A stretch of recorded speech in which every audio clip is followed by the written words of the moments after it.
बिस्मिल्लाहिर्रहमानिर्रहीम। Tarot card reading में खुश आमदीद। आज हम रीडिंग करने जा रहे हैं विर्गो की लव लाइफ और फैमिली लाइफ के हवाले से। अच्छा, हमारे पास जो सबसे पहला कार्ड आया है वो आया है क्वीन ऑफ सॉर्ड का, और उसी के नीचे हमारे पास है नाइट ऑफ कप का कार्ड। अच्छा, फर्स्ट कार्ड हमें ये बता रहा है हमारे लव मैटर के अंदर, हमारी फैमिली लाइफ के अंदर, कि हमें जो अचीव करना है, जो भी हम चाह रहे हैं, अब हमें उसकी तरफ बढ़ना चाहिए। हमारे मामलात, क्योंकि नाइट ऑफ कप बता रहा है, बहुत स्लो कदम हम उठा रहे हैं। हम इमोशनली तौर पर बहुत ज़्यादा डरे हुए हैं। हमें जो अचीव करना चाहिए, जो हम चाहते हैं कि हमें मिले, हम उसके करीब जाते हुए भी डर रहे हैं। हमें डर जो हमारे साथ है वो हमारे लिए खुसूसी रिलेशनशिप मैटर्स के हवाले से हैं, क्योंकि 10 सॉर्ड का कार्ड उसके साथ ही दिख रहा है।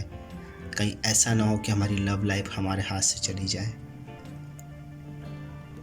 हमारे पास third card king of sword का है, वो भी यही बता रहा है कि हमें जो हमारी फैमिली की तरफ से, हमारी लव लाइफ की तरफ से जो हमें डिमांड्स है, हम उनको पूरा नहीं कर पा रहे हैं। हम खुद तो ये समझ रहे हैं कि हमें सब मालूम है, हमें सब चीज़ खबर है, मगर कुछ चीज़ों का हमें अभी भी अंदाज़ा नहीं। हमारी फैमिली, हमारी लव लाइफ कहीं ना कहीं हमसे नाखुश है, जो हमारे लिए मुश्किलें बन सकती है, नेगेटिव वेव्स आ सकती है हमारी तरफ। हमें अपने कदमों को बहुत बारीकी से चेक करके हमारे लव लाइफ, हमारी फैमिली लाइफ के अंदर डिसीजन लेने पड़ेंगे। हाँ, अलबत्ता जो चेंज हमारी लाइफ में आ रहा है इस मंथ के अंदर, हम उससे एक तरीके से उपका जाएंगे, क्योंकि अगला ही कार्ड हमारे पास 8 ऑफ कप का है, जो ये बता रहा है कि हम अपने मामलात से भाग रहे हैं, जिन मामलात को हमें हल करना चाहिए, और हल कर सकते हैं उन मामलात को अगर हम थोड़ी देर सब्र करें और अपने मामलात को चेक करें। अपनी लव लाइफ के अंदर, फैमिली लाइफ के अंदर जो प्रॉब्लम्स हमारे साथ हुई है या आने वाले वक्त के अंदर हमारे लिए प्रॉब्लम बन सकती है, उनको हम चेक करके चलें, उनको बहुत एहतियात के साथ अपनी लव लाइफ और फैमिली लाइफ के अंदर अपनी फैमिली को, लव को वक्त दें।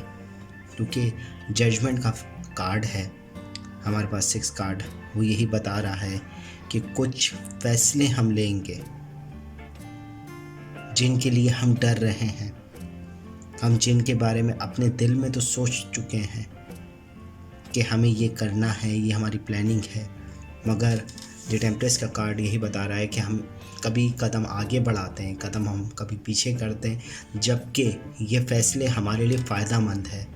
न्यू बिगनिंग कर रहे हैं, हमारे चैलेंजेस को जो हमारी लव लाइफ के अंदर और फैमिली लाइफ के अंदर हमें दरपेश थे पिछले दिनों से, वो बिल्कुल चेंज कर देंगे हमारे मैटर्स को। हमारे लिए एक नई शुरुआत लेकर आ जाएंगे हमारी फैमिली के अंदर, क्योंकि 4 वाइन का कार्ड है। हमारी फैमिली के अंदर खुशहाली आ जाएगी। हमारी जो मुश्किलात हैं हमारी लव लाइफ के अंदर, फैमिली लाइफ के अंदर, वो हम हल कर सकते हैं अगर हम वो डिसीजन, वो फैसले ले लें जो हमारे जहन में हैं, हमारी लव लाइफ के हवाले से भी और हमारी फैमिली लाइफ के हवाले से भी। हमें अब फैसले लेने का वक्त है ये। अलबत्ता हम वीक वाइज अपने कार्ड देखें तो स्टार्टिंग ऑफ मंथ हमारे लिए कुछ डिमांड्स हो सकती है हमारी फैमिली की, हमारी लव लाइफ की, जो हमसे वो कर सकते हैं। यानी यूँ कह लें कि उनकी कुछ तवक्कात है जो हमें पूरी करनी पड़ सकती है। हम अपने फैसलों में बहुत स्लो होंगे स्टार्टिंग ऑफ मंथ। अलबत्ता सेकंड वीक हमें एहतियात की ज़रूरत होगी। हमारे फैमिली के अंदर, हमारे रिलेशनशिप मैटर्स के अंदर कुछ लड़ाई हो सकती है, कुछ रिलेशनशिप मैटर्स के अंदर हमें नुकसान हो सकता है। अलबत्ता हमारा सेकंड लास्ट वीक हमारे लिए दिल को हमारे बहुत ख़राब करेगा, नेगेटिव पॉइंट ज़्यादा होंगे, हम डिप्रेस रहेंगे, मगर उसी के साथ हमें कुछ अच्छे फ़ैसले लेने पड़ेंगे जो हमारे लिए आने वाले वक्त को बेहतर कर सकें। अलबत्ता दिसंबर का जाते जाते महीना हमारे लिए पॉजिटिव एनर्जी की तरफ लेकर आ रहा है, हमारे डिसीजन को पॉजिटिव कर रहा है। हमारी फैमिली, हमारे लव लाइफ के अंदर जो हमारे पिछले स्टार्टिंग वीक के अंदर जो हमारे साथ मुश्किलें पेश आई थी, उसको सबको भुलाकर पॉजिटिव एनर्जी लेकर आएगा। ठीक है, क्योंकि 4 वाइंड का कार्ड है जो आपकी सारी प्रॉब्लम्स को सॉल्व कर रहा है। अलबत्ता देखा जाए तो ओवरऑल ज़्यादातर नेगेटिव कार्ड है, मगर लास्ट ऑफ दिसंबर आपके लिए बहुत बेहतरीन वक्त आ जाएगा जो आपके तमाम परेशानियों को दूर कर देगा।